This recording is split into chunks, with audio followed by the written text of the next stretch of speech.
Ha, biraz belə dur. Ha, yıxıl. Ha, buna qalma. Papa aldım ya aldım. Ay, nəydən aldın bunu bala? Allah həmin canı sağ eləsin.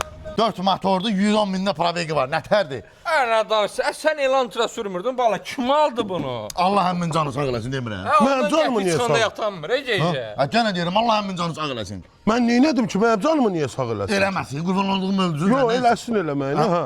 Bax, mən sana bir şey deyim. Əmim alıb maşınıma. Hansı əmin, ha? Sənəm, bəhruzəm. Mən sənin kimi ümumiyyətcə... Sementi daşım, tik, oranı tik quta. Narahat olma, oranı da düzəldəcəyik. Əmi, səni verənə şükür. İlə danışsan ki, bu maşın kimindir? Mənim. Ay, sağ ol.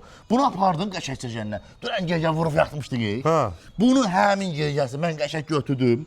Apardım o yadına ki, telefonda dedim, bir dənə denən ki, razıyam. Yadına ki. Onda maşını keçirdirdim adıma. Nəyi kəsirdi dura? Qorxma. Hə, bunun da ürəyi. Ha, ürəyə xəstə adamam, nə?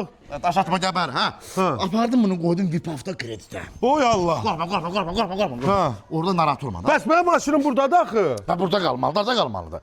Maşını apardım, qoydum Vipafda kreditə. Nömrə dəyişmir. Maşın qalır özündə. 20 dəqiqə pulunu verirlər.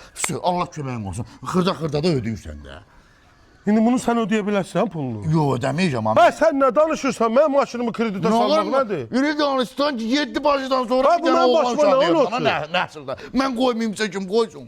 Nağarmısan? Apar maşını salıb Vipafda kreditə. Demədin axı nağarmısan.